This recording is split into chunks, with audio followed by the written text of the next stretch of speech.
We'll go to the US now because joining us is our analyst, Michael Ware.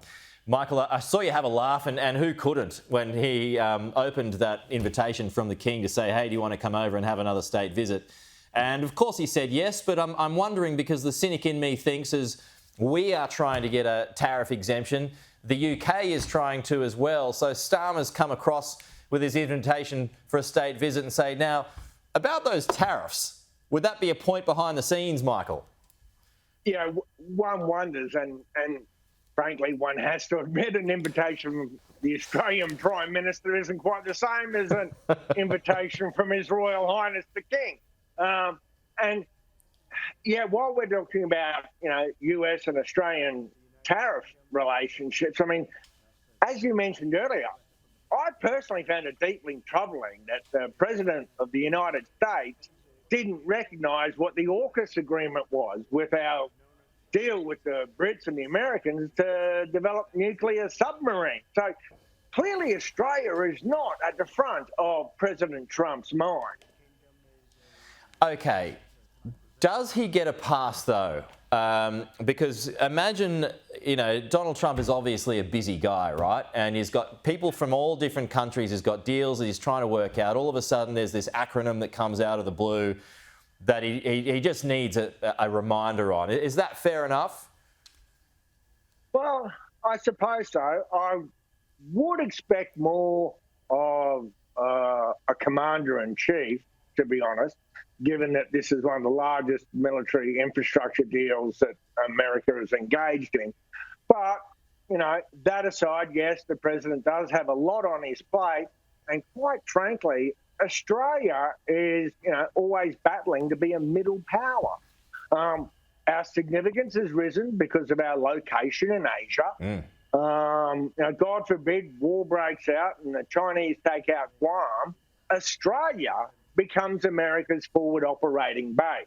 But with everything that's going on in the Middle East and Europe, I guess we're not top of mind. Well, I'm glad you brought that up. We've spoken about China a few times, and you're from the US, and you can say you're not aware of this story because there's been a strong one here this week. It's about the Chinese ships that have kind of been marauding off the coast here of Australia. It's down somewhere east or west of Tasmania at the moment. What do you think China is playing at here? I mean, it sure is enjoying these political arguments that we're having here about this, what seems to be a massive breakdown in communication between our government and the Defence Force. Well, put it this way, the Chinese are fairly regularly sending what's essentially spy ships or listening ships to the international waters just outside our boundary. And remember, every time we do our annual or biannual massive military exercise, whether it's in shoal water in Queensland or whether it's out of the Northern Territory, there's always a Chinese listening ship or two lurking just outside the boundary. So I don't put too much stock in its presence nor in its timing. I think what we saw today in the White House was of much more importance. Yeah, okay. And let's close on the White House because Volodymyr Zelensky he's next up. It's a conga line of leaders visiting Trump at the moment. Is this do we foreshadow this as a precursor to the end of the war? No, absolutely not, because the war will end when I believe the Russian President Vladimir Putin is ready to end it.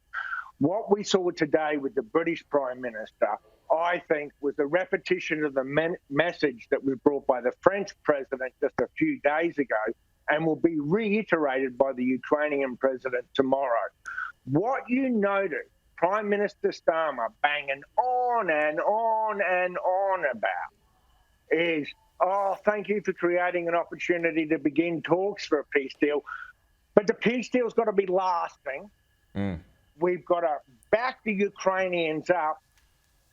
The Brits are putting troops on the ground. He said boots on the ground is the only way to create what he said was a lasting peace. I lost count of the number of times the British PM said it must be a lasting peace.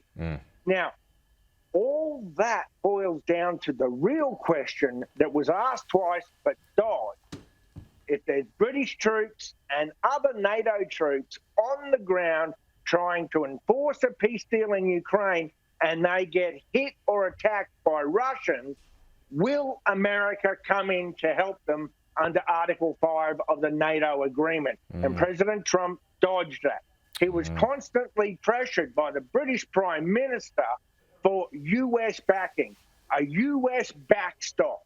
And that's clearly what the true agenda of the Prime Minister's visit was, because at least twice President Trump gave him the respect of being a damn tough negotiator. And I think that's what it's about. Yeah. Because at the end of the day, the Americans will still have to underwrite any deal for it to survive, or as the British Prime Minister said, there's nothing to stop Putin coming back for more. True. Good point. Thank you, Michael. We will chat again soon.